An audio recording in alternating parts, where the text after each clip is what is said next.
Hi everyone, and thanks so much for being here. So yes, I presented several talks on security at past WordCamps, and I thought, gee, I've said everything I have to say about that, but now I'm going to talk about the other side of the coin, that is, dealing with the site that's been infected and getting rid of the infection. And I thought, yeah, that's a straightforward procedure. I reckon I can teach people how to do that in 25 minutes. Then I started writing my slides, and I was, holy shit, I know a lot. And I've had to make compromises. The good news is that, well, I know many of you are WordPress professionals and you already know, you've probably had to deal with infected sites before. And so I'd say the level of this talk is between beginner and advanced. And I think that you may appreciate a new perspective, something you may not have considered that might help you in future disinfection work. I must say this work's very satisfying for me. Web design, people often don't know what they want. But when someone's site is down and has embarrassing things printed on it, and you recover their site and reinstate their search engine ranking, people are very, very grateful. So without further delay, let's kick off. So, trigger warnings, people. This website contains malware. This site ahead contains harmful programs. Search results says this site may harm your computer. This site may be hacked. Who's here ever encountered one of these messages? Quite memorable, aren't they? You never want to see them again. So, how do these things happen? This is WordFence's survey conducted early this year. About 1,000 participants revealed how their sites had been compromised, and the most common way was through a plugin, and followed by brute force password attempts and other weaknesses. I will say that it's been far simpler for me. Every single case I've dealt with in the last year has been due to failure to update old plugins or old WordPress. This is a hacker's dream, because people publish the security vulnerabilities and they just go on a fishing expedition to look for vulnerable sites, and it's like a kid in a candy store. So just the simplest thing everyone can do is just keep your installation up to date. And renew support for any premium themes or plugins that you're using. Now we all know 7 steps. Most recovery programs involve 7 steps, so I thought I'd adopt the same format here. So the first step in our 7-step recovery strategy, assess the damage. That is, find out what in fact has been damaged, vandalised, taken down. 2, identify sources of replacement data. This means obviously backups, even old backups. If backup's not available, then there are a number of other useful places where you can help recover data. Remove infected data and restore from replacement sources. So what we're saying here is basically, it's better to completely obliterate anything infected and reinstall from a clean package, because that avoids the chance of you missing something. But if that's not possible, then you have to just disinfect what is or cannot be replaced. That is, edit out the infection and so on. Finally, if anything's been deleted, damaged, you have to reconstruct it. Reconstructing site content, configuration settings, the appearance of a theme. It comes with the territory, especially if backups are lacking. Finally, harden the security, sorry, not finally, one more after this. Harden the security of the website to ensure that security cannot be breached again. And finally, repair damage to your reputation, which includes things like search engine ranking and telling your customers or users that you had an incident and you have repented and it won't happen again. So these are the most common hurdles that I come across that often delay starting repairs. Obviously, you have to access the files on their website, and often people don't have FTP or secure shell details on hand, and that requires sometimes a bit of time. They've got to reset passwords or contact their developer, whoever built their site, who might still have them. Very, very bad if they're with one of those uncooperative developers that insist on doing everything themselves. And it's always important, I tell everyone, all clients, always ensure you have control of your sites. Oh, and also obtaining original installation packages for premium themes and plugins. Also very common if your site's been built by someone else, might have purchased something from Envato, one of those marketplaces, and the client doesn't have a copy of the package. They've got to chase up the developer. Sometimes the developer doesn't want to hand it over. Sometimes they've forgotten their login details, and these can delay things for like a week easily. So often it's actually easy to just repurchase a premium theme or plugin, and that way you're guaranteed to get renewed support and security updates. So it often ends up being a blessing in disguise. So the goal is to ensure complete disinfection. That is, to remove any malicious scripts or any exploits that can be used to reinfect a site. It's very easy to do a partial reinfection, but most infections these days are quite clever and create additional vulnerabilities designed to allow them a second or third chance if someone has not done a thorough disinfection job. So we've got to be very, very ruthless and aggressive and keep our eyes open. So assessing the damage. First, we've got to identify the infection. So very common tools, very popular tools, free tools. Security Site Check. Who here's used Security? Fantastic. Google Webmaster Tools. So for those who have not used Google Webmaster Tools, you add a site, you log into Webmaster Tools, you add a site. Google tells you to upload a file, an HTML file, to the root folder to prove that you are the owner of that site.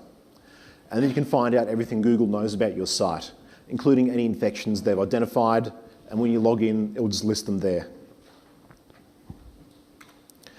And if the site's WordPress admin's still accessible, then you can use vulnerability scanning plugins. My preferred one is WordFence, and I'll talk a bit more about that later. So those who haven't used Security, this is an example. You type in the URL of the site and it'll list any infected links it finds. If you can identify the infection, it'll tell you what it is, and then it's very good to do a Google search to see if other people have encountered that infection and what they did disinfect. That'll save you some time. And this is what WordFence looks like when you do a scan. So you just install the WordPress plugin, configure the few settings, and press start, and it'll do a scan of all the files on the website. That says a nice, friendly interface. But very important, when you configure WordFence, make sure you enable these, in particular these three options. Scanning core files against the repository, scanning theme files, and scanning plugin files. So if you have a free, like a theme or plugin that's hosted on WordPress.org, WordPress can compare it to what it should be. And sometimes that can very quickly disinfect an infected file. There's more for me to say about WordFence, I'll come back to it later. So what do you do when your client does not have a recent backup? You might have to go back to an old backup. And if they don't have a backup, then Google has a cache of the site the last time they crawled it. And it's very easy to see what files Google has cached using the query, the search operator site, and then the website name.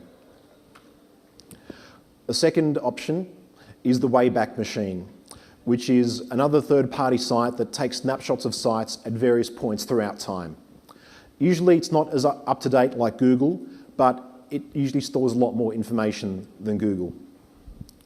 Those two will not be an option if the site owner has disabled Google's caching of their site. I believe that's through robots.txt. Very few people do that, but that's just an unfortunate reality that if you have tried to make your site private, there'll be no more separate sources of information. So the Wayback Machine, well, I'll show you a screenshot. So this is an example of Google's cache of my website, wpexpert.com.au, and it's got many pages cached. And this is what the Wayback Machine looks like. So same thing, various snapshots dating back to 2011, on average 6 months of the year, like on average once every 2 months. As for recovering WordPress itself, very easy. The latest version of WordPress can always be downloaded from here.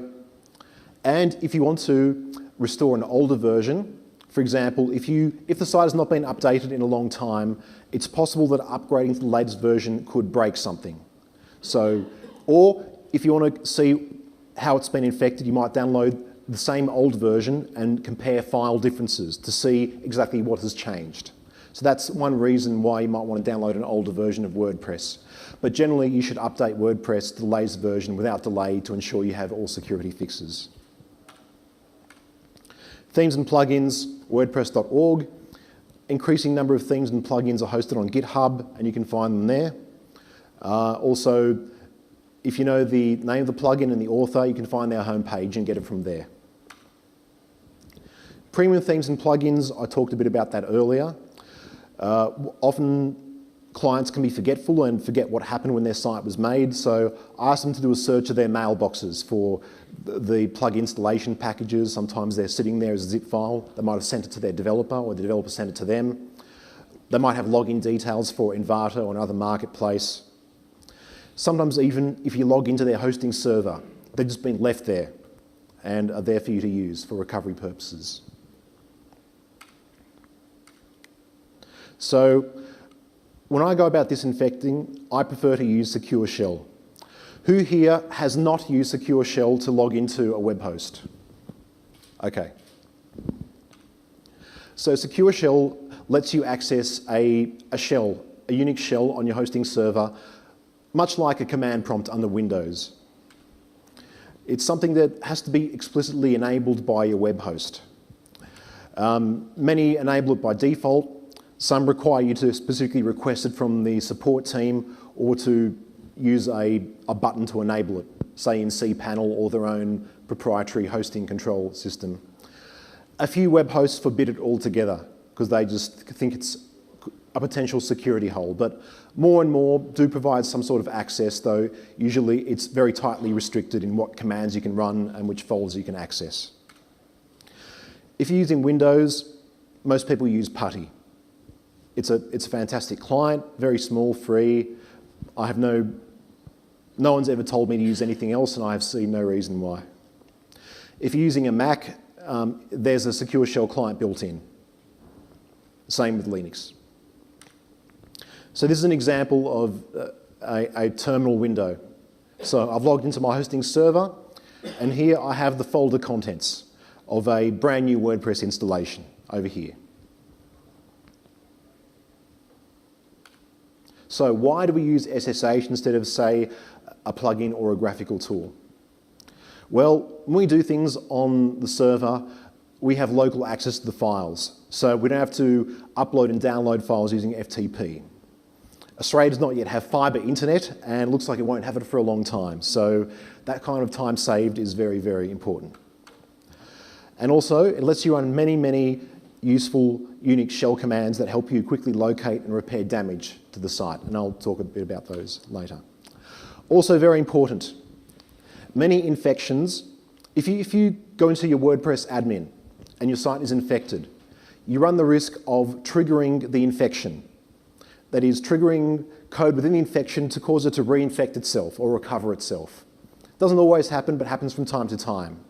So I generally do like to do, I might say use something like WordFence in the beginning as an initial disinfection, then I'll go back to the shell to do all the major detailed stuff, and then finally I might go back to WordFence in the end, just to check to see if things haven't come back or if anything else has been picked up. So common infectious payloads that people upload. Shellcode.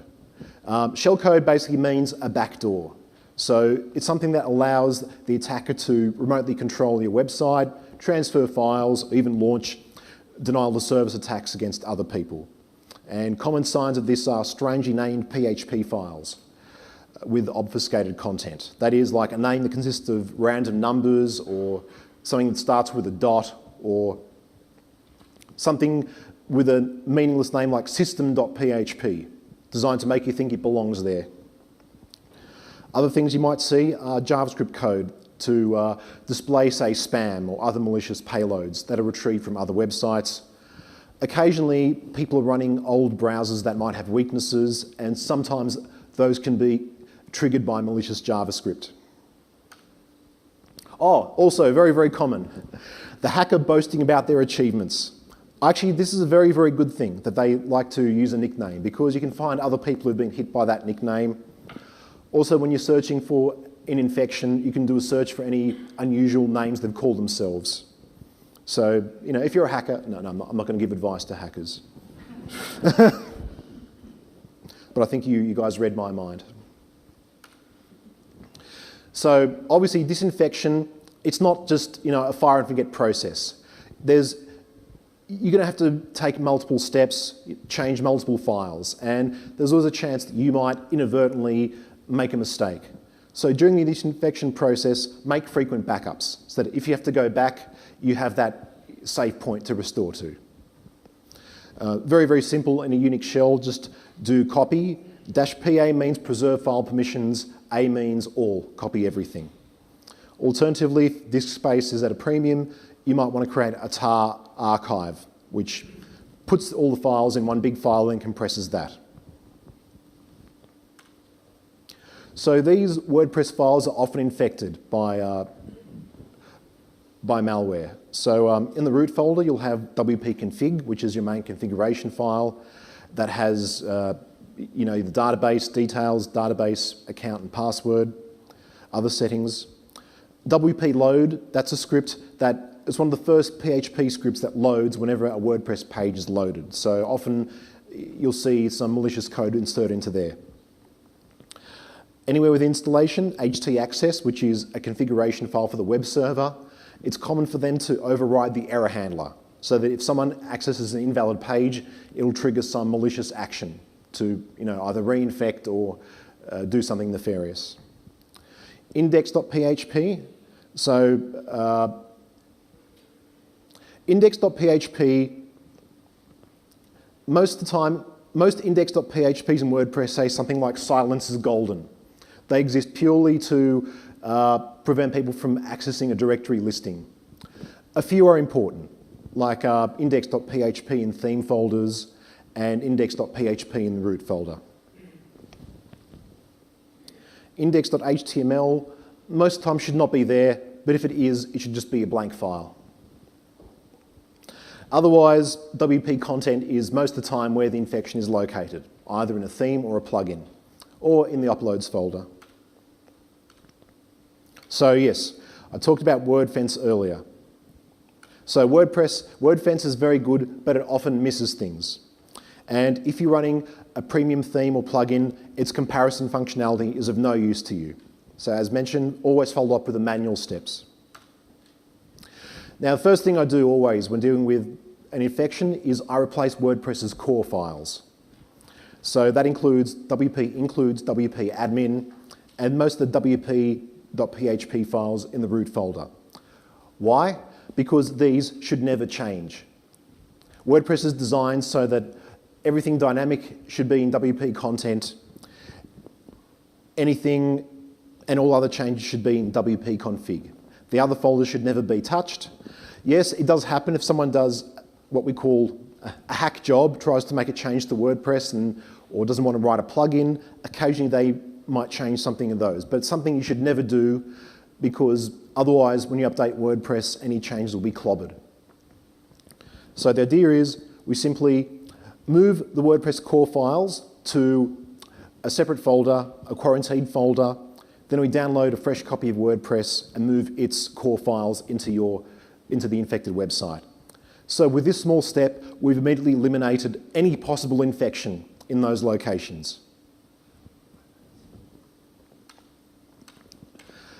Otherwise, look in the content folders, PHP files with unusual names as mentioned. Uploads is where you normally upload like media for your posts. Be very, very suspicious if you see PHP in there. And I mentioned index.php should mostly have just silence is golden. Anything else, be very suspicious. So tricks of finding an infection. So if you know the last time when a change was made to the site, you should know that nothing should have been made since then. So we use the find command to find files that have been changed between two dates. Say the last date you remember working and the current date. And that can expose files that have been infected. The third command down the bottom is does the additional step of not just listing modified files, but moving them to a quarantine location. So that could be useful as well.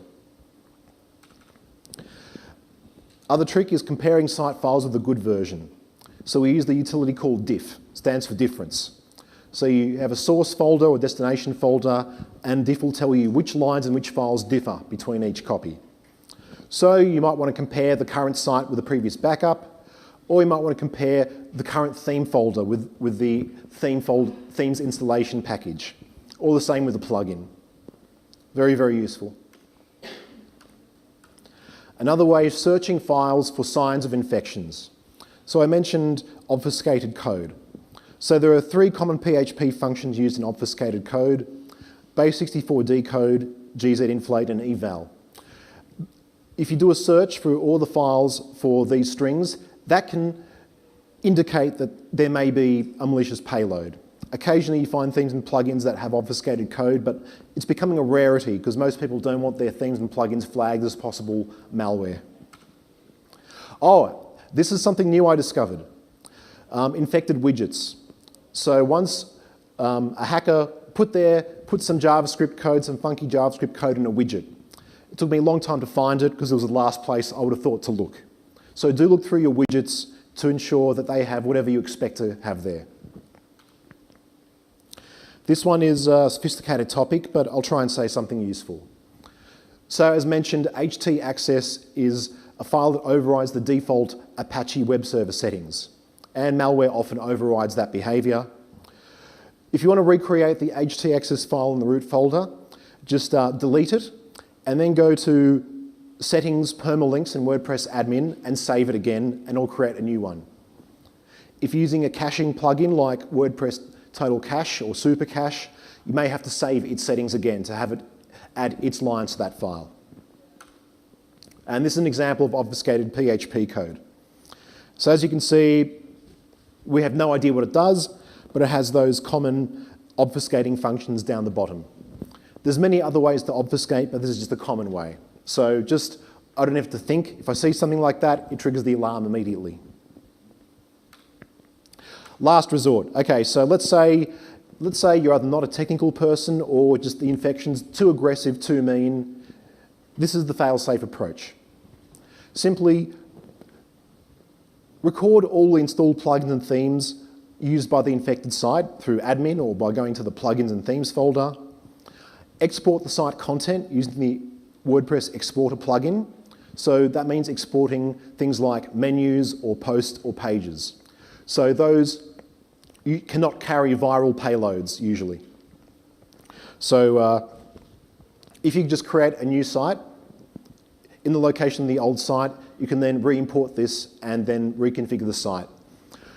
No, it's not as good as a clean sweep, but sometimes, if you have no other way, this is the only fail-safe way. Common hurdles with disinfection, and I've encountered this. So a theme or plugin is no longer maintained. So you might have even disinfected it, but it has a security weakness, and it'll just get reinfected immediately again. For example, if that plugin uses an old version of, say, Tim Thumb, Uploadify, there's many famous libraries that have had security weaknesses. Your only option is to, if you're a developer, you can fix it yourself, or hire a developer to audit the code and implement a fix to its security weaknesses. Otherwise, replace with a newer theme or plugin which does similar things to that one. Reconstruction. So that's after you disinfected and there's been some damage. So usually that means just reconfiguring themes and plugins, rewriting style sheets and uploading graphics. A reminder that if you don't have the backup, get it from the Internet Archive, the Wayback Machine, or Google's cache. Widgets and reposting content, also which can be retrieved from the Wayback Machine or Google's cache. Sometimes even people may have plagiarized the website and you can do a search and find copies from other people's sites. Or if it's been recycled in presentations. Be creative here. Reharden the site. So no brainer for most people. Reset users' passwords, change the MySQL database password, and update WordPress themes and plugins to the latest version. Convince your client to outlay the money to renew their subscription to any premium themes, because trust me, the amount they pay to disinfect is far more than a subscription. Oh, and another new thing I discovered this year. Has anyone ever gone to settings, reading, and seen something like this, encoding for pages and feeds? Normally, this should not be visible, but you might sometimes see the setting change to UTF-7. So what that is the attacker tried to weaken your site by changing it to this encoding method, which allows a future attacker to sneak control characters through WordPress's filters. Normally, WordPress filters content to stop people from putting PHP or JavaScript in posts, and this is a way around that. So if you see that, change it back to UTF-8. Repair the damage to your reputation. File a reconsideration request with Google through Webmaster Tools. All you have to tell them is that you have disinfected your site and you are going to have done something to prevent a recurrence by either updating the software and installing, say, a web application firewall. And tell your users as well and apologise for the fact that it happened.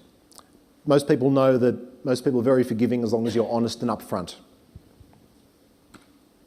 More information, WordPress's article, and Google has some fantastic articles for helping people who have hacked sites. And thank you for coming here. It's been a pleasure. May you safeguard your sites and keep everything safe and running smoothly.